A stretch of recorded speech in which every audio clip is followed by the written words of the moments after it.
마가복음 10장 17절 말이 잘안 돼. 17절에서 30절. 개역개정 성경으로 제가 한 절, 여러분이 한 절 교독하시고 마지막 30절은 다 함께 합독하시도록 하겠습니다. 예수께서 길에 나가실새 한 사람이 달려와서 꿇어 앉아 묻자오되 선한 선생님이여 내가 무엇을 하여야 영생을 얻으리이까?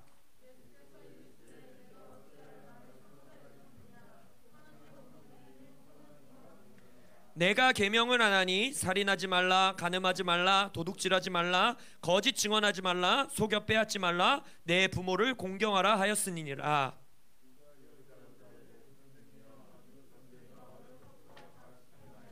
예수께서 그를 보시고 사랑하사 이르시되 내가 아직도 한 가지 부족한 것이 있으니 가서 내게 있는 것을 다 팔아 가난한 자들에게 주라. 그리하면 하늘에서 보화가 내게 있으리라. 그리고 와서 나를 따르라 하시니.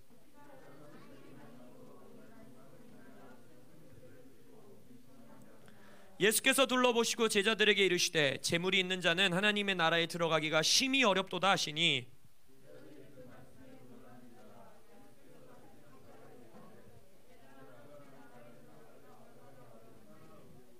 낙타가 바늘기로 나가는 것이 부자가 하나님의 나라에 들어가는 것보다 쉬우니라 하시니.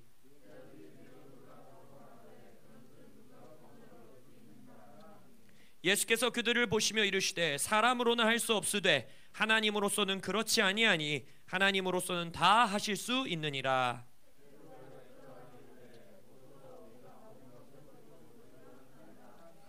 예수께서 이르시되 내가 진실로 너희에게 이르노니 나와 복음을 위하여 집이나 형제나 자매나 어머니나 아버지나 자식이나 전토를 벌인 자는 다같이 현세에 있어 집과 형제와 자매와 어머니와 자식과 전토를 100배나 받되 박해를 겸하여 받고 내세의 영생을 받지 못할 자가 없느니라. 아멘. 우리 재정의 새 창조 시리즈 세 번째 말씀입니다. 오늘 제목은 낙타, 바늘귀, 그럼 물질은 저주인가요? 라는 질문에 우리가 좀 한번 성경적으로 대답해 보기 원합니다. 우리가 재정의 새 창조에 대해서 여러분들에게 메시지를 전하고 있기 때문에 재정의 새 창조를 하려면 재정에 대해서 알아야 될까요? 몰라야 될까요? 알아야죠. 재정을 모르는데 우리가 어찌 재정의 새 창조에 동참할 수 있겠습니까? 근데 그리스도의 몸 교회에 만연히 퍼져 있는 재정과 물질에 대한 잘못된 신념들, 잘못된 믿음들이 몇 가지 있습니다. 첫 번째는 이거예요. 가난하게 살면서 만족하며 사는 것이 영성의 깊이를 드러내는 거다. 그러니까 내가 딱 먹고 사는 것보다 더 많은 물질을 소유하는 자는 하나님께 헌신되어 있지 않고 영성이 깊지 못한 거다 라고 말하는 믿음들이 있어요. 이것은 뭐 너무나 쉽습니다. 성경적으로 매우 잘못된 생각이지요. 성경 안에서도 여러분들이 은사를 말하고 있는 것들이나 이런 것을 보면 자발적으로 가난의 은사, 그러니까 가난한 삶을 살면서 내가 하나님의 복음을 전하겠습니다라고 하나님께 은사를 받고 헌신하는 자들은 존재합니다. 그러나 모든 자에게 그렇게 하나님이 요구하지 않으세요. 그렇기 때문에 가난해야지 영성이 있는 거다라는 말은 성경적으로 틀립니다. 오히려 성경에서는 가난이 너희들에게 게으른 자여 너에게 가난이 임할 것이다 라고 하나님이 말하면서 이 가난에 대해서 저주로 말씀하시는 말씀이 오히려 더 극명하게 우리의 삶에 드러나는 것을 볼 수 있습니다. 그럼 두 번째 우리가 또 잘못 가지고 있는 믿음은 이거예요. 그렇다면 반대로 돈이 많은 사람, 돈 잘 버는 사람, 부유한 사람은 하나님한테 복을 많이 받은 거다. 그 말인 즉슨 하나님은 누구에게 복을 주냐? 하나님께 순종하고 하나님의 말씀을 잘 따르고 이러한 사람한테 복 주니까 돈이 많고 부자인 사람들은 아주 영성이 뜨겁고 하나님의 앞에서 아주 순종되어 있는 사람이라는 증거구나 라고 생각하는 또 한 줄기의 신학과 믿음이 있습니다. 이 믿음은 비성경적일 뿐만 아니라 굉장히 미련한 생각입니다. 왜냐? 그냥 역사적으로 보고 사회적으로 보더라도 돈과 부자, 이 물질이 많은 자, 그들이 하나님 앞에 헌신되어 있지 않은 것은 너무나 쉽게 찾아볼 수 있는 예시들이 있지요. 그러니까 이 두 가지 양극단의 생각 모두 비성경적이고 문화적으로 역사적으로 보더라도 잘못되어 있는 생각이라는 것을 우리가 쉽게 알 수 있습니다. 그러나 이것을 또 너무 극단으로 가지고 가서 우리가 만약 그래 돈과 물질은 그냥 하나님의 저주도 아니고 축복도 아니야, 그냥 그건 하나님의 필요에 따라 우리에게 주시는 거야 라고 생각하는 것도 성경적으로 굉장히 느슨한 촘촘하지 않은 생각일 수 있어요. 왜 그러냐? 하나님께서 하나님의 백성의 순종, 하나님의 교회의 헌신, 하나님 나라에 대한 헌신, 이런 것을 가진 자들을 재정, 물질, 부요함으로 존중해주고 축복해주는 말씀들과 사건들이 성경에 너무나 자주 등장하고 있습니다. 신약, 구약, 성경 모두에 이러한 성경적인 그림은 넘쳐난다라는 거예요. 그렇기 때문에 부가 하나님 나라에 어떠한 역할이 있다라는 것을 부정하는 것 자체는 굉장히 비성경적인 생각일 수 있다라는 것입니다. 그래서 우리가 오늘 이 설교를 통해서 여러분들과 나누기 원하는 것은 하나님 나라에서 부자, 하나님 나라에서 부, 하나님 나라에서 재물, 그럼 성경은 무슨 이야기를 하고 있는가? 이것을 우리가 들여다보기 원하는 거예요. 왜냐? 재정의 새 창조에 동참하기 원한다면 부를 벌 수도 있어야 되고, 부를 다룰 줄 알아야 되고, 부를 분배할 줄 알아야 되고, 부를 하나님의 뜻대로 사용할 줄 알아야 되기 때문입니다. 그렇기 때문에 하나님 나라 안에서 부를 창출한다라는 것, 부를 얻는다라는 것, 부를 사용한다라는 것, 그것을 성경에서 어떻게 얘기하고 있는가, 우리가 그것들을 좀 들여다보기 원합니다. 그래서 오늘 이 부자 청년 이야기에서부터 시작할게요. 이 말씀 좀 불편하지 않으세요? 돈 많으면은 이 낙타가 바늘기라면은 일단 불가능하다는 소린데, 막 예수님이 하나님 나라 들어가기는 이렇게 힘든 거야. 그러니까 내가 있는 거 다 팔아가지고 가난하게 살아야지 하나님 나라 들어갈 수 있다는 건가? 근데 가난하게 살면 우리 집사님들은 애들도 많이 낳으셨는데 우리 애들은 어떡하나? 이런 걱정 있으시지 않으세요? 딱 먹고 살 만큼만 가지고 있어야 되는 건가?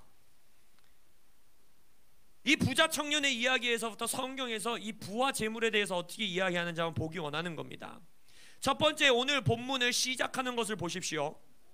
이 청년은 앞에서는 부자라고 말하고 있지 않아요. 그냥 등장합니다. 등장하고 나서 예수님에게 물어봐요. 뭘 물어봅니까? 내가 영생을 얻기 원하는데 영생을 어떻게 하면 얻을 수 있겠습니까? 라고 물어봐요. 아주 중요한 질문이고 삶에서 반드시 해야 하는 질문이고 그것을 예수님께 가지고 와서 물어봅니다. 근데 이 청년의 질문이 이제 뒤에서 예수님이 가난한 자에게 팔으라니까 도망치는 거 보면서, 야, 이거 진심도 아니야, 이놈 예수님 믿을 생각도 없어, 영생 갖고 싶은 생각도 없어 라고 치부하기에는, 그 다음 구절에 뭐라고 합니까? 마가복음 10장 21절에 예수께서 그를 보시고 어떻게 하셨다라고요? 사랑하사라고 말하고 있어요. 그러니까 이 청년의 마음속에는 진실된 갈망이 있었던 거예요. 내가 정말 영생을 얻으려면 어떻게 살아야 하는가 라는 갈망이 이 아들 마음속에 있었다는 것입니다. 그러니까 예수님은 그 마음을 보고 뭐라고 고백하시는 거예요? 사랑한다라는 거예요. 내가 이 아들을 사랑한다. 그래서 예수님이 계명을 지키며 살아라 라고 말했더니 여기 10계명을 말씀하시는 거잖아요. 이 아들이 뭐라고 말합니까? 나는 그 계명을 다 어려서부터 지켰나이다. 예수님이 그걸 부정하지 않으세요. 사랑한다라고 고백합니다. 그러니까 이 아들은 정말로, 이 청년은 하나님의 나라에서 영생을 얻는 삶을 진정으로 진심으로 살기 원하는 갈망이 있었고, 그 영생의 삶에 대한 진정한 진지한 궁금증이 있었다라는 거예요. 그래서 예수님이 그를 사랑하사 뭐라고 말씀하십니까? 너에게 아직도 한 가지 부족한 것이 있으니 가서 내게 있는 것을 다 팔아 가난한 자들에게 주라. 그리하면 하늘에서 보화가 내게 있으리라. 그리고 와서 나를 따르라 하시니 라고 말해요. 자, 이 말씀을 보고 우리가 과연 예수님을 따르기 위해서는 내가 가진 모든 재물을 다 팔아야지만 예수님을 따라가는 거다 라고 주장을 한다면 무리가 있어요. 왜 그런지 아십니까? 성경 다른 어떤 곳에서 예수님이 자신을 따르는 모든 사람들에게 너의 것을 다 팔아 가난한 자들에게 주고 나를 따르라 라는 것을 말씀하십니까? 그렇지 않지요. 예수를 따를 모든 자들에게 그걸 요구하지 않으십니다. 예를 들어서 우리가 뒤에서 삭개오 이야기도 볼 건데, 삭개오에게 예수님이 네 거 다 팔고 나를 따라오라 라는 말을 하십니까?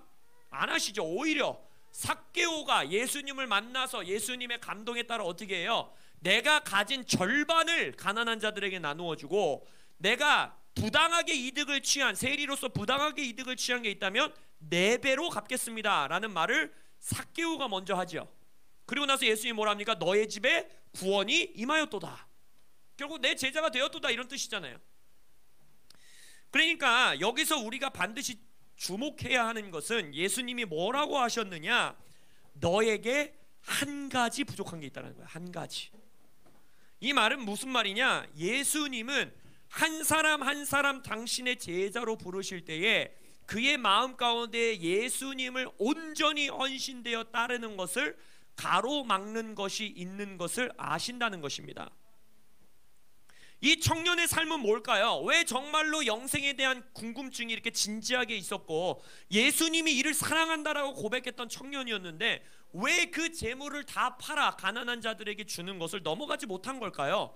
이것을 우리에게 뭐를 말해주고 있는 걸까요? 제가 이 말씀을 보면서 받았던 감동은 이거예요. 우리 모두의 각자의 삶에서, 내 수준의 삶에서 나를 스트레치하지 않는, 나를 불편하게 하지 않는 선까지의 신앙생활에 안주하고 싶은 마음이 누구에게나 있습니다. 그리고 나의 삶을 불편하게 만들지 않고 나의 삶의 희생과 헌신을 요구하지 않는 선 안에서의 신앙생활이 나의 영생을 개런티 해줄까? 라는 것에 대한 불안한 궁금증이 모두에게 있다는 거예요. 예수님은 그가 사랑하는 자가 안주하는 자리에 가만히 있도록 절대 두지 않으십니다. 예수님이 우리를 사랑하시기 때문입니다. 예수님은 언제나 한 가지 부족한 것을 찝어내십니다. 우리의 삶에 한 가지 부족한 것을 지적하십니다. 그리고 예수님은 말합니다. 그 한 가지, 그것마저도 네가 버리고 그것마저도 십자가의 못을 받고 나를 따르라 라고 예수님은 말씀하신다는 거예요. 그게 재물인 사람이 있고 아니면 이 청년과 같이 말씀을 제대로 지키고 사는 자지만 나는 내 삶에서 말씀을 지키지 못하는 라이프 스타일일 수도 있고 나의 가족일 수도 있고 예수님 뭐라고 했어요? 전토일 수도 있고 아버지일 수도 있고 어머니일 수도 있고 형제일 수도 있고 나의 교만일 수도 있고 각자의 모두의 삶 가운데에 예수를 온전히 따르는 것을 막아서는 한 가지가 있다라는 겁니다. 이 청년에게는 그것이 무엇이었습니까? 많은 재물이었다라는 거예요. 만약 재물이 없어져야지만 사라져야지만 예수님을 따를 수 있는 것이라면 만약 예수님이 말한 것처럼 돈 많으면 니네 구원받기 힘들어. 그럼 그 말은 뭐예요? 구원에 있어서 돈이 저주라는 거잖아요. 그 말 그대로 우리가 이걸 다 받아버리면 아 돈을 안 벌어야 복이구나. 돈을 못 벌어야 복이구나. 돈이 없어야 복이구나. 구원에 향한 복을 주시는 거구나 라고 생각한다면 이 말씀을 온전히 이해할 수가 없습니다. 왜 그런지 아세요? 오늘 본문 30절에 뭐라고 합니까? 29절부터 보시면 나와 복음을 위하여 집이나 형제나 자매나 어머니나 아버지나 자식이나 전토를 벌인 자, 결국 집, 네 땅, 네 가족 이걸 다 벌인 자들에게 어떻게 하신대요? 현세에 있어 집과 형제와 자매와 어머니와 자식과 전토를 어떻게 한다고요? 100배나 받는다고요. 아니 방금 재물이 있으면 저주라 그랬는데 나를 따르면 아니 저주되는 거 겨우 버렸더니 맘먹어서 그 다음에 어떻게 한다고요? 그걸 100배로 주겠대요.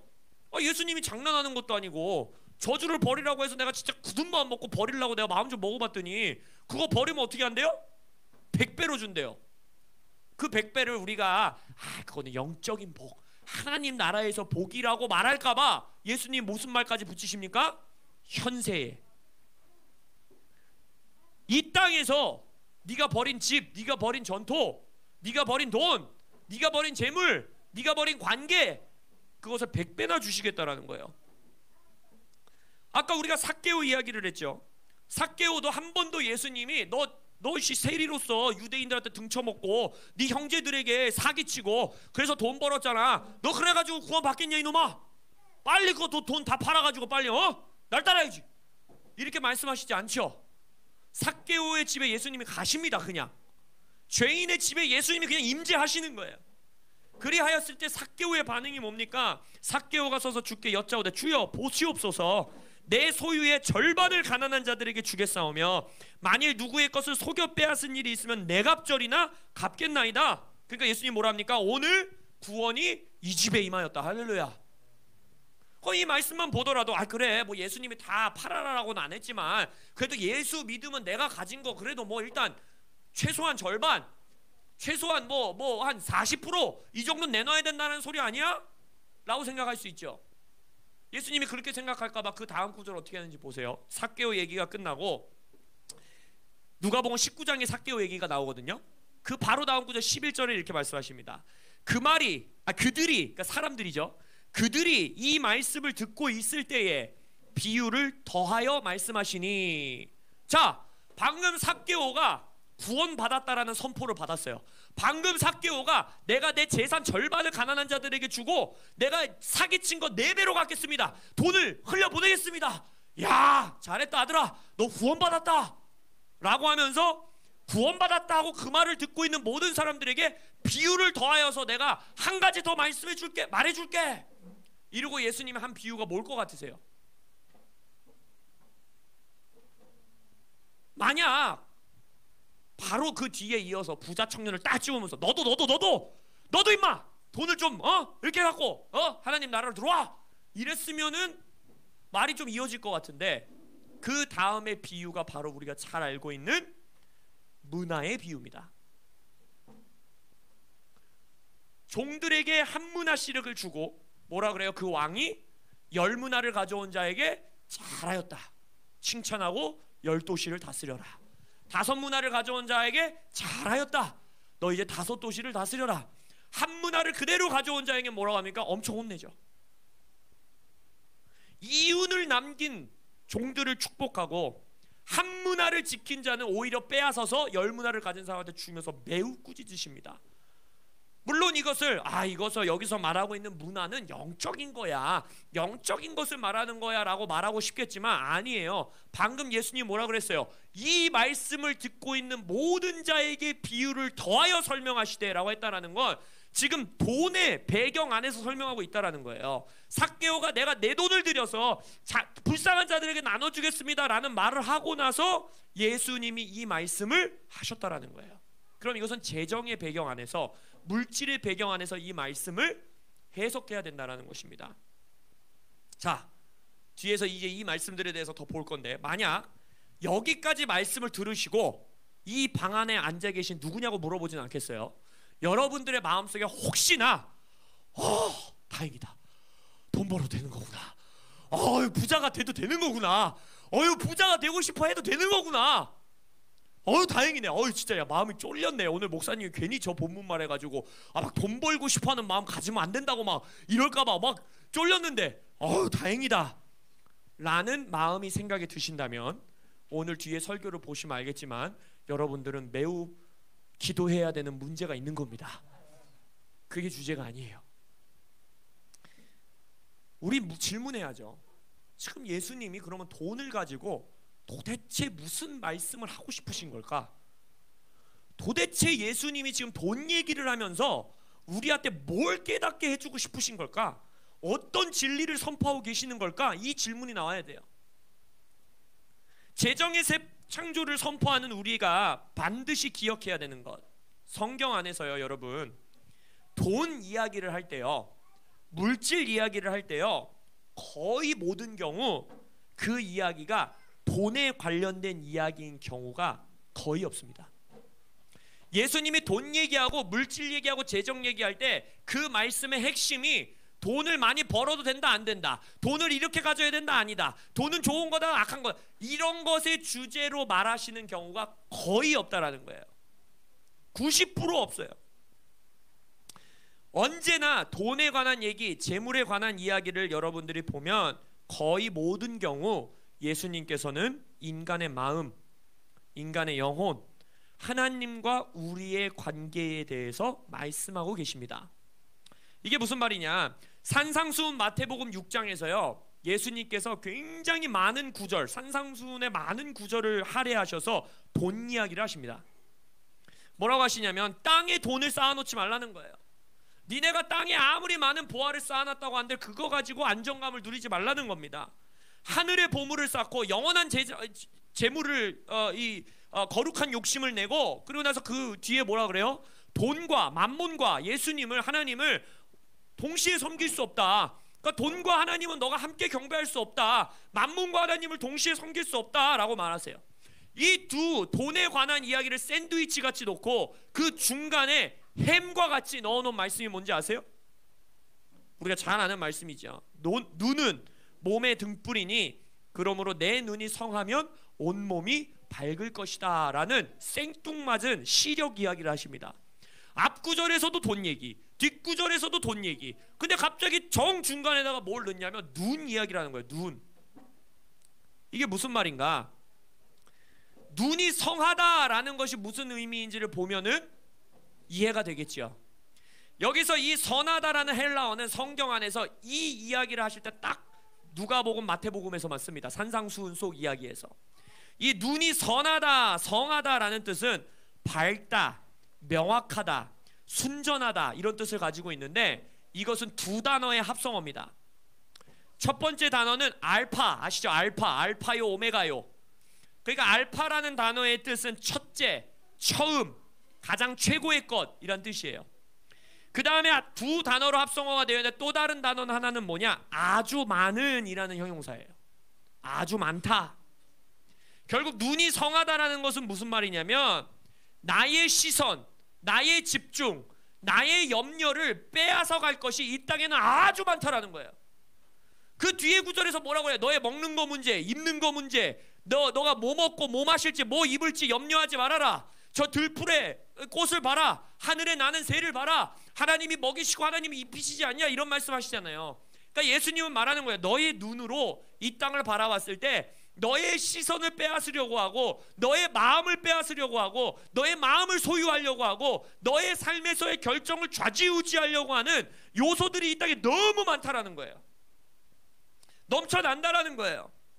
그것 가운데에 눈이 성하다라는 것은 아주 많은 그것 가운데에 나의 눈이 아까 알파, 하나에 고정되어 있는 자, 나의 시선을 빼앗을 것이 너무 많은 이 땅에서 한 가지에만 눈이 고정되어 있는 자, 그 자는 눈이 성하다라는 거예요. 그 자가 만몬이 아닌 하나님만을 섬기며 살 수 있다라는 거예요. 그 자가 이 땅에 먹고 마시는 염려에서 뛰어넘어 하나님의 나라와 의를 먼저 구하는 삶을 살 수 있다는 것입니다. 먹고 마시는 문제, 입는 문제, 내 삶의 자녀들 문제, 결혼생활 문제, 내 직장 문제, 구직 문제, 사업 문제, 이 모든 것이 나의 눈을 사로잡으려고 하는 그 매 순간마다 그것들로부터 나의 눈을 따로 떼어서 오직 하나님의 나라와 의, 오직 주님, 오직 하나님 나라의 목적, 하나님 나라의 꿈, 하나님 나라의 비즈니스, 이것에만 눈을 고정하는 자, 이것이 바로 성한 눈을 가진 자라는 거예요. 결국 예수님은요, 돈 이야기를 하면서 우리에게 돈 이야기를 묻고 있는 게 아니에요. 예수님이 진정으로 묻고 있는 질문은 무엇이냐? 뒤에 보겠지만 삭개오에게도 그랬고, 열 문화 비유에서도 그랬고, 오늘 부자 청년에게서도 그랬고, 이 산상수훈에서도 그랬고, 돈 이야기를 할 때 질문하는 건 딱 하나예요. 예수님은 너의 원띵이 무엇이냐라고 묻는 거예요. 너의 삶에 오직 한 가지가 무엇이냐라고 묻는 거예요. 너의 원띵은 지금 눈이 어디에 고정되어 있느냐라고 예수님은 묻고 계시다라는 것입니다. 예수님 말씀하시는 거 알아. 너의 삶에 먹고 사는 문제도 해결해야 되고, 자녀 문제도 해결해야 되고, 학교 문제도 해결해야 되고, 학비 비싼 거 알고, 지금 구직 활동하기 힘든 거 알고, 경제가 지금 무너지는 거 알고, 지금 세상이 진동하고 있는 거 나도 알아. 너의 눈이 거기에 고정되고 거기에 빼앗기려고 하는 거 나도 알아. 근데 예수님 묻는 거예요. 그런데 너의 원띵은 무엇이냐? 너의 한 가지는 무엇이냐? 너의 눈이 고정되어 있는 한 가지는 어디에 있느냐? 라고 물어보는 거예요. 다윗이 고백하지요. One thing that I desire. 한 가지 내가 원하는 것이 있사오니. 한 가지 내가 소원하는 게 있사오니. 뭐예요? 하나님의 전 안에서 여호와의 아름다움을 묵상하는 것입니다. 주를 찬양하고 주를 경배하고 주님을 더 아는 것, 그것이 나의 한 가지 one thing 소원입니다. 이 다윗의 고백은요 쉽게 생각할 고백이 아닙니다. 왜냐? 다윗은 우리의 인생의 모든 겪을 수 있는 일들을 겪은 인물 중에 하나입니다. 첫째, 여기 앉아있는 어린이들과 같이 어린 나이에 목동으로서 양을 칠 때에도 그에게 원띵은 뭐였습니까? 하나님을 예배하는 것이었고, 거인 앞에서도 내가 이길 수 없는 적군 앞에 섰을 때에 그에게는 뭐였습니까? 여호와의 이름이, 오늘 찬양했잖아요. 여호와의 이름이 나를 승리케 하실 것이다. 그의 원띵은 하나님이었고, 사울 왕에게 쫓겨다니고 도망쳐다니고 나의 삶이 당장 내일 죽을 수밖에 없는 거렁뱅이 같이 광야의 동굴에 숨어서 살아야 되고, 그러한 순간에도 그의 원띵은 뭐였어요? 여호와 하나님. 왕이 되어서 부요함을 누리고 풍부함을 누리고 내 삶의 군사력이 엄청나고 모든 제국의 왕 중의 왕이 되었을 때에도 그가 원했던 건 뭡니까? 오직 하나님. 아들에게 쫓겨나고 내 친아들이 나를 죽이려 하고, 전쟁 중에서도 그 시편에서 원띵 고백하는 성경장 우리가 봤었죠? 앞뒤로 전쟁 이야기하고 있잖아요. 원수가 나를 에워싸고 있고, 원수가 강아지같이 내 살을 뜯어먹으려고 하는 개들같이 나에게 뛰어오고, 나에게 소망이 없고 나의 친아버지도 친어머니도 나를 버렸고 라고 고백하고 있잖아요. 그때 그 정중앙에서 다윗은 뭘 고백합니까? 내가 원하는 거 한 가지, 그것은 주님을 묵상하는 것입니다. 다윗이 그의 삶에서 무너졌을 때를 보세요. 그 눈이 하나님이 아닌 다른 것에 두었을 때만 무너집니다. 왕들이 전쟁을 나가야 되는 때에 자신의 눈을 하나님의 전쟁, 하나님 나라의 목적, 하나님 나라의 확장에 대한 목적이 아닌 여인에게 두었을 때, 간음으로 인하여, 살인으로 인하여 그의 삶이 무너져 내리고, 하나님 나라의 목적과 하나님께서 나를 보호해 주시고 하나님만이 나의 공급자라는 나의 시선이, 나의 한 가지의 눈이 따로 떼어져 내가 가진 군사력, 내가 가진 힘이 얼마지? 내가 돈을 얼마 가지고 있지? 내가 가진 백그라운드가 뭐지? 내가 가진 스킬이 뭐지? 나는 무슨 직장을 가질 수 있지? 그게 계수 아니에요? 나에게 군사력이 얼마 있는지 측정해보고, 과연 이 내가 가진 것으로 내가 이걸 이겨낼 수 있는지 보고, 저 전쟁을 내가 승리할 수 있는지 보고. 다윗의 전쟁은 단 한 번도 군사력으로 이긴 적이 없었음에도 불구하고 항상 내가 언더도그였고 내가 더 없었고 군사력도 약했지만 하나님의 힘으로 이겼고 하나님의 능력으로 이겼다는 것을 잊어버린 채, 이제 내가 풍성해졌을 때, 내가 군사력이 많아졌을 때, 아 이제는 내가 좀 편안하게 살 수 있겠구나 라는 시선을 돌렸을 때 그의 삶에서 무너져 내리는 것을 보게 됩니다. 그래서 다윗의 장막을 하나님께서 마지막 때에 다시 세운다는 거 아니에요? 다윗의 장막이 뭘 상징하는 겁니까? 원띵, 오직 주에게만 붙들려 있는 인생, 오직 주님만이 나의 공급자이고 오직 주님만이 나의 전쟁을 이기는 분이고 오직 주님만이 나의 모든 재물과 나의 사랑과 나의 모든 것을 소유하신 분이라는 원띵, 그 다윗의 장막. 할렐루야. 그 자에게 예수님은 뭘 약속하시는 거예요? 현세에 있어 집과 형제와 자매와 어머니와 자식과 전토를 100배나 받으리라. 할렐루야. 재정의 새 창조를 외치는 여러분들이 매일매일 매 순간순간 묵상해도 모자란 말씀입니다. 삭개오의 이야기의 결론도 한번 볼까요? 누가복음 19장 9절에서 예수님이 선포하세요. 아 너희 집에도 이제 구원이 임하였다, 잘하였다 삭개오야. 그리고 10절에 예수님이 삭개오의 이야기를 마무리를 지으시면서 어떻게 말씀하시느냐, 인자가 온 것은 잃어버린 자를 찾아 구원하려 함이니라. 무슨 말이에요? 예수님은 지금 돈 이야기를 하면서 돈에 관한 게 아니라는 거예요. 이것은 너의 영혼에 관한 일이다, 너의 구원에 관한 일이다, 너의 영생에 관한 말씀을 나는 하고 있다라고 말하는 거예요.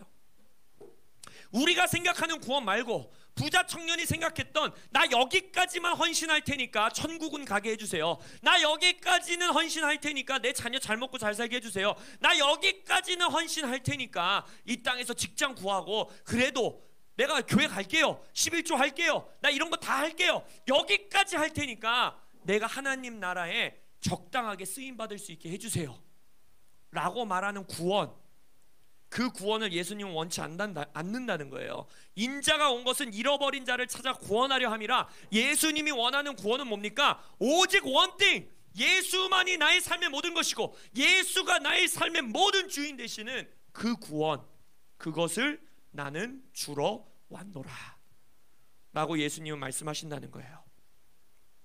하나님의 나라의 비즈니스, 하나님 나라의 목적, 하나님 나라의 꿈에 사로잡혀 있는 자, 내가 어떤 돈이 많든 적든, 내가 건강하든 아프든, 나에게 재물이 많든 적든, 능력이 있든 없든, 나는 하나님 나라의 확장, 하나님 나라의 목적만을 위해 사는 것이 나의 원띵입니다. 주님의 아름다움을 묵상하며 하나님이 내게 하라고 하시는 그 주님 나라의 일을 이루는 것이 나의 삶의 유일한, 많은 것 가운데 성한 눈 한 가지만이 나의 눈에 고정되어 있는 일입니다.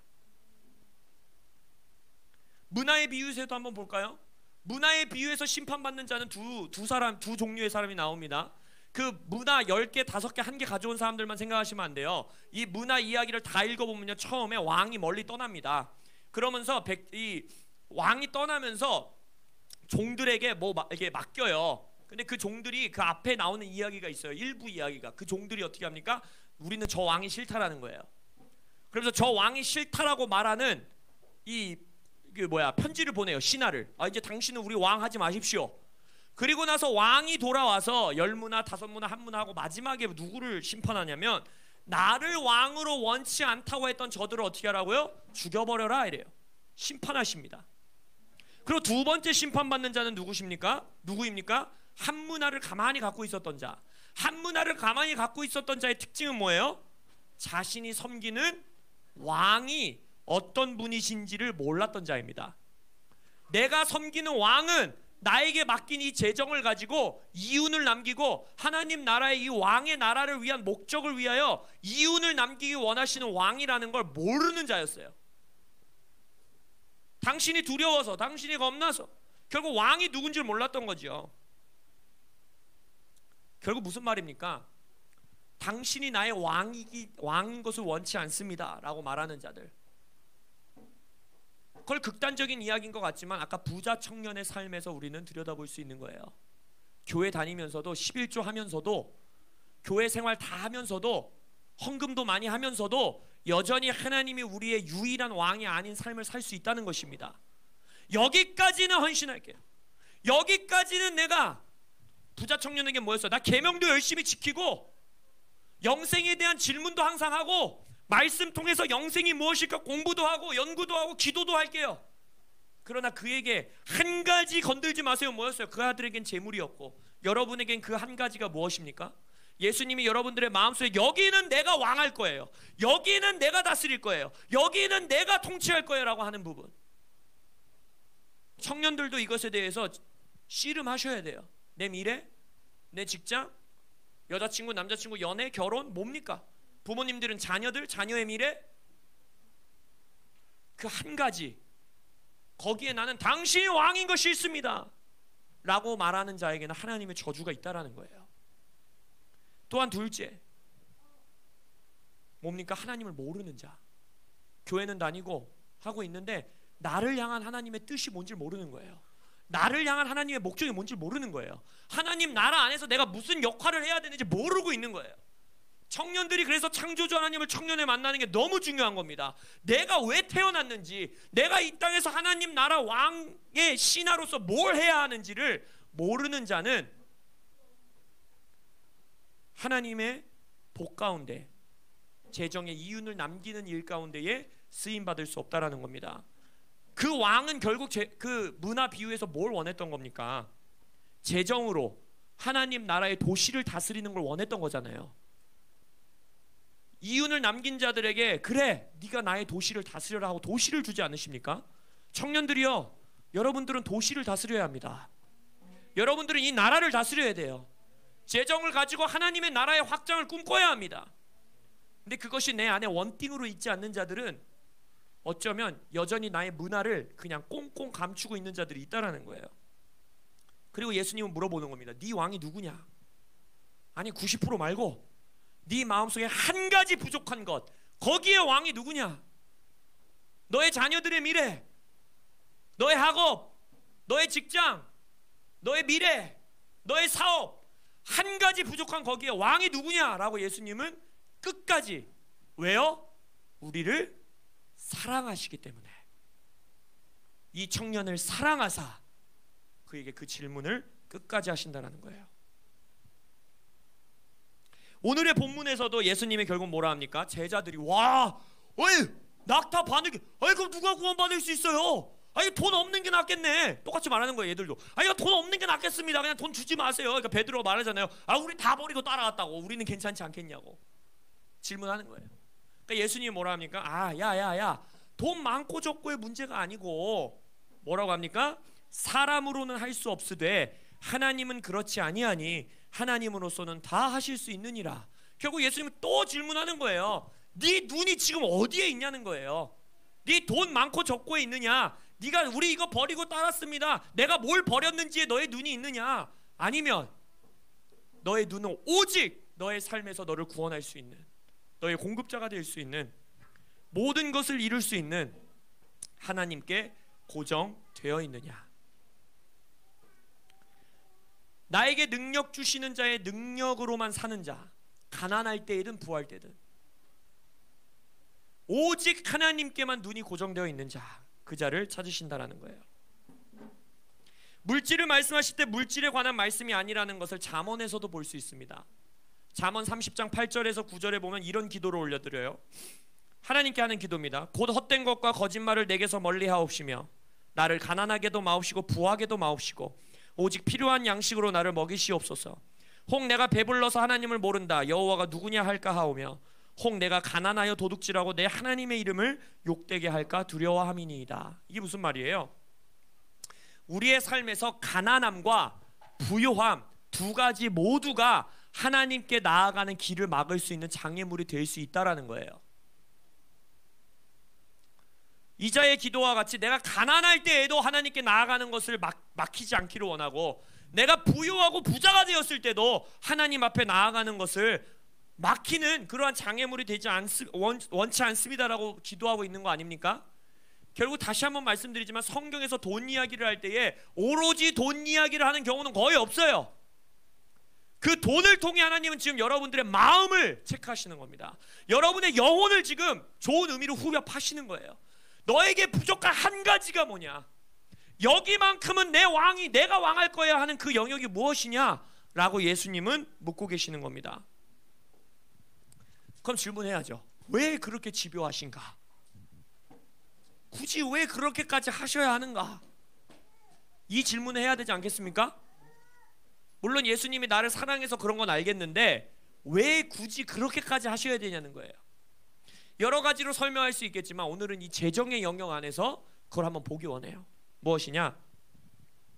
하나님은 지금 결국 그럼 누구를 찾으시는지 이 오늘 여러 가지의 구절들, 삭개오 말씀, 열무나의 비유, 오늘 이 부자 청년의 이야기, 또 잠언의 기도, 이 모든 것을 통해서 우리가 하나님은 지금 하나님께 온전히 원띵되어 있는 자를 찾고 계시구나. 하나님의 나라와 목적을 이 땅 가운데 이루는 것이 완전히 그의 아들, 그 사람의 마음에 사로잡혀서 나는 이 땅에서 하나님 나라 확장, 하나님 나라의 목적, 하나님 나라의 데스티니, 이 대한민국 안에 하나님의 나라를 세우는 거, 이것에 완전히 사로잡힌 자, 할렐루야.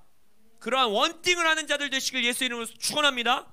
그 자를 하나님이 찾고 계시는데 왜 찾냐는 거죠. 왜 그런 자를 찾냐는 거죠. 하나님이 한 80% 70% 헌신된 자들도 써서 쓰실 수 있을 건데 왜 굳이 100% 원띵 그 자를 찾고 계시는가? 그것은 오늘 본문 말씀에 답이 있습니다. 마가복음 10장 30절 한번 다시 보세요. 끝까지 읽으셔야 돼요. 그래서 말씀은 끝까지. 제가 지금까지 의도적으로 중간에 멈춘 거예요. 끝까지 읽으셔야 돼요. 현세에 있어 집과 형제와 자매와 어머니와 자식과 전토를 100배나 받을 것이며 그 다음에 뭐예요? 박해를 겸하여 받고 영생을 받지 못할 자, 내세의 영생을 받지 못할 자가 없느니라. 무슨 말이냐면요, 예수님께서는 재정을 통하여 이 땅 가운데 하나님의 나라를 이루기 원하십니다.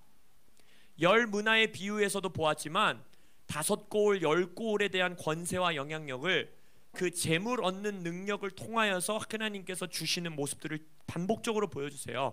하나님은 이 땅에서 하나님의 영광을 위해, 하나님의 목적을 위해 재정을 쓰길 원하십니다. 우리가 지난주 말씀을 통해서 뭘 말씀드렸어요? 돈은 선한 거다 악한 거다? 선한 거다. 할렐루야. 왜요? 하나님께 돌려야 되는 일이기 때문에. 이 땅에서 돈을 통해 하나님이 금도 내 것이요 은도 내 것이요 하나님 나라의 목적을 이루는 도구가 되어야 되기 때문에 선한 것이에요. 근데 그 선한 도구가 되어야 되는 돈, 그 재물, 그것을 100배로 부어졌을 때 어떤 일이 있다라는 거예요? 박해를 겸하여 받는다는 거예요. 이건 성경적인 진리입니다, 여러분. 빌 존슨 목사님이 이걸 뭐라고 표현하는지 아세요? 인컴 텍스래요. 인컴 텍스. 소득세. 돈을 많이 벌면 벌수록 세금 많이 내야 돼요, 안 내야 돼요? 내야죠. 하나님 나라에도 인컴 텍스가 있다라는 거예요. 하나님은 어마어마한 부를 맡겨서 그 자를 통해서 10고을을 다스리는 일을 하기 원하시는데 그 자에게는 그 재물 때문에 오는 박해가 있다라는 거예요. 그러니까 여러분, 부자는 하나님 나라에 들어가기 힘들다, 낙타가 바늘기 빠져나가는 것보다 힘들다, 이거 가볍게 보시면 안 되는 말씀이에요. 박해가 겸하여 주어집니다. 그런데 예수님은 우리를 사랑하시는데, 그 아들을 사랑하셨는데 그 재물로 인하여 오는 박해에 그 아들이 무너지길 원할까요? 원치 않을까요? 원치 않으시죠. 왜냐? 내세의 영생을 누리는 자로서 예수님과 함께하길 원하니까. 결국 예수님이 원띵된 자를 찾으시는 이유는 무엇이냐? 재물과 함께 주어지는 박해를 견뎌낼 자를 찾으시는 겁니다. 하나님 나라의 목적을 위하여 주님께서 마지막 때에 부의 이동을 가져오고 우리에게 재물 얻는 능력을 주시고 10고을을 다스릴 수 있는 능력을 주기 원하시는데, 그 재물과 부와 재정에 무너지지 않을 수 있는 자, 아무리 부유함이 있고 아무리 금은이 있어도 다윗과 같이 끝까지 하나님의 마음에 합한 자에 남을 수 있는 자, 솔로몬과 같이 많은 부와 부유함을 얻었을 때 하나님으로부터 자신의 원팅을 거두어 버리는 자가 아니라, 어떠한 가난할 때에도 부할 때에도 부자일 때에도 사업이 잘 될 때에도 잘 안 될 때에도 재물 얻는 능력이 발휘될 때에도 안 그럴 때에도 언제나 어느 순간에 원띵할 수 있는 자, 그리하여 현세에서 재물의 박해를 견뎌낼 수 있는 자를 찾으신다라는 겁니다. 성경 많은 곳에서 재물이 우리의 원띵의 시선을 빼앗을 수 있는 유혹거리가 된다라는 건 반복해서 말씀하십니다. 아니 그러니까 하나님과 만몬을 섬길 수 없다라고 여러분 그런 거 생각해 보신 적 있으세요? 하나님과 돈을 너희가 함께 섬길 수 없다라는 말씀은 있지만 하나님과 다른 것을 가지고 하나님과 동등하게 말하고 있지 않잖아요. 뭐 음란, 뭐 거짓말, 뭐 여러 가지 죄악들, 그게 아니라 돈 딱 말하잖아요. 그게 무슨 말입니까? 이 땅에서 우리의 하나님을 향한 원띵의 시선을 빼앗을 수 있는 가장 강력한 것이 뭐라는 거예요? 돈이라는 거예요. 그렇기 때문에 하나님은 만몬과 하나님을 선택해야 되는 모든 순간에 원띵, 하나님에게 눈이 고정되어 있는 자를 찾으신다는 거예요. 왜냐? 10고을을 다스릴 자를 맡기셔야 되기 때문에, 10문화를, 이윤을 창출할 자들을 찾고 계시기 때문에. 우리가 잘 아는 말씀, 빌립보서 4장에 이런 말씀이 있죠. 바울이 하는 말이잖아요. 내가 궁핍함으로 말하는 것이 아니고 어떠한 형편에서든지 나는 자족하기를 배웠노니 나는 비천에 처할 줄도 알고 풍부에 처할 줄도 알아. 모든 일 곧 배부름과 배고픔과 풍부와 궁핍에도 처할 줄 아는 일체의 비결을 배웠노라. 내게 능력 주시는 자 안에서 내가 모든 것을 할 수 있느니라. 이 말씀 읽을 때 자동적으로 우리는 궁핍, 비천, 배고픔, 가난에 집중합니다.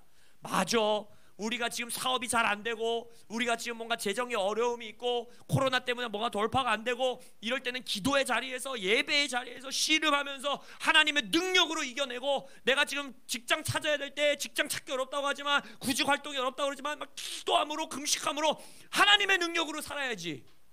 여러분 이거는요 생각보다 어렵지 않아요. 잘합니다. 또 한국 민족들은 금식도 잘하고. 근데 바울이 그것만 말하고 있지 않아요. 바울은 뭐라고 합니까? 풍부함과 배부름과 물질적인 풍요 안에서도 그 물질의 능력으로 살지 않는다는 거예요. 그 풍요함의 능력으로 자기는 살지 않는다는 거예요. 오직 내게 능력 주시는 자 안에서 나는 모든 일을 그의 능력으로 행할 것이라. 우리가 돈에 대해서 처음 말씀 나눌 때에 이런 말씀 나왔던 거 기억나세요? 여러분의 삶에서 크고 작은 결정의 가장 큰 옵션, 생각해야 되는 거리가 뭔가? 돈. 학교를 선택할 때도 내가 미국에 학교 갈 수 있나? 한국에 학교 갈 수 있나? 뭐예요? 학비. 내가 무슨 공부를 하려고 할 때도 하나님이 이 공부하라고 하시는 것 같은데 내가 이 학원 갈 수 있을까 없을까? 그 걱정의 가장 중요한 요소가 뭐예요? 학원비. 내가 주님께서 이 사람이랑 결혼하라고 했는데 내가 결혼할 수 있을까 없을까? 거기서도 가장 큰 게 뭐예요? 결혼할 돈. 결국 우리의 삶에서 우리는 돈이 적든 많든 내가 가진 그 돈의 양에 따라서 그 돈의 능력으로 살아가고 있는 거예요. 그러나 하나님은 뭐라 말씀하십니까? 가난한 때이든 풍부한 때이든 오직 우리에게 능력 주시는 하나님의 능력으로 살자. 이 자들이 필요하시다는 거예요. 지금 하나님은. 왜냐? 마지막 때에 하나님이 이방의 재물을 이동시켜 하나님 나라의 백성을 통하여 하나님의 나라의 뜻을 이루겠다라는 언약이 예언이 너무 많아요. 여러분, 하나님이 지금 필요하세요. 그 사람들이. 근데 그들에게 그 이방의 부가 왔을 때 재물 얻는 능력을 하나님의 언약을 이 땅에 이루기 위해서 주셨을 때 그 재물과 함께 주어지는 박해, 그것을 견뎌낼 자들이 필요하시다는 겁니다. 무너지지 않을 자들이 필요하시다는 겁니다. 재정의 새 창조를 외치는 모든 코람데오 교인분들이 원띵의 마음을 품으시는 분들 되시길 예수 이름으로 축원합니다. 하나님에게만 성한 눈을 두시는 여러분들 되시길 예수 이름으로 축원합니다. 말씀을 결론 짓기 원합니다. 빌 존슨 목사님이 이번 집회 기간 동안에 이런 말씀을 하셨어요. 부흥은 우리의 희생으로 타오른다. 그런데 부흥은 번영을 가져온다. 번영 가운데에서 희생의 삶을 유지할 수 있는 것이 열쇠이다. 부흥이 유지되어야지 사회의 개혁까지 나아갈 수 있다. 이게 무슨 말이에요? 여러분, 우리의 부흥은 우리가 희생하고 내 삶을 내어주고 재정, 시간, 에너지, 이 모든 것을 하나님 앞에 제물로 내어드릴 때 거기에 불이 임합니다. 제단 위에 불이 떨어져요. 그래서 우리의 희생, 그게 돈, 재정일 수도 있고 시간일 수도 있고 건강일 수도 있고 우리의 가족의 모든 걸 희생해서 부흥의 불이 떨어졌어요. 근데 많은 경우 부흥이 올 때 어떻게 한다는 거예요? 재정적인 축복이 함께 임한다는 거예요. 그게 부흥의 일부예요. 번영과 풍요가 온단 말이에요. 근데 우리가 교회 역사만 보더라도 어떻습니까? 서구 사회도 그렇고 대한민국도 그래요. 부흥을 통해 이 나라에 어마어마한 물질적 축복이 왔을 때 그때의 희생적인 삶의 태도를 유지합니까? 못합니까? 많은 경우 못하지요. 그래서 부흥의 불길이 사그라들죠. 사회 개혁까지 못 나간단 말이에요. 그래서 하나님이 이 마지막 때 예수 재림 전에 찾으신다라는 거예요. 물질의 풍요함 가운데서도 동일한 희생의 삶을 유지할 수 있는 자, 그러한 자들 되시길 예수의 이름으로 축원합니다. 오늘 설교가 굉장히 뻔한 내용같이 들릴 수 있어요. 하나님 사랑, 원띵, 하나님 나라의 목적, 그의 나라와 의, 그의 나라의 꿈, 아주 뻔한 이야기인 것 같은 이 이야기가 예수님의 마음입니다. 예수님 나라의, 하나님 나라의 메시지는 어렵지 않다 했습니다. 너희들에게서 멀리 있지 않다 했습니다. 여러분들이 이미 알고 있는 말씀입니다. 부요함이 그에게 바늘귀가 되지 않을 사람, 하나님이 주는 재정 얻는 능력이 오히려 그를 무너뜨리는 일이 되지 않게 할 사람, 풍부한 가운데서도 재정의 새 창조 가운데서도 그 재정의 힘으로 살아가는 것이 아니라 내게 능력 주시는 자 안에서 모든 것을 이루는 자, 그 자들을 찾고 계십니다. 여러분, 2021년 하나님께서 여러분들을 통해 분명 재정의 새 창조를 이루실 것입니다. 앞으로의 이 10년의 시즌이라 그랬는데 이 10년의 시즌 가운데 여러분의 사업체와 일터에 놀라운 일들이 있을 것을 예수 이름으로 선포합니다. 그러나 그 가운데 여러분들이 이 시즌에 반드시 하나님 앞에서 씨름하고 반드시 이루어내야 되는 것은 무엇이냐? 여러분의 영혼, 여러분의 몸, 여러분의 마음을 다윗의 장막으로 세우는데 모든 에너지와 힘과 재정을 들이십시오. 그 준비가 되어 있는 자, 성한 눈을 가진 자, 그 자에게 하나님께서 부의 이동을 이루실 것입니다. 부의 창조를 이루실 거예요. 그래서 여기 계신 아버지들, 교회 와서 기도하십시오. 집에서 기도 못하겠다, 교회 오셔서 기도하시고 철야하시고, 저 비밀번호 다 알려드립니다. 교회는 열려 있습니다. 제가 없어도 오셔서 기도하시고. 할렐루야. 이 시즌 기도와 예배로 원띵의 마음을 준비하여 재정의 새 창조의 준비를 이루시는 여러분들 되시길 예수의 이름으로 축원합니다. 아멘. 기도하겠습니다.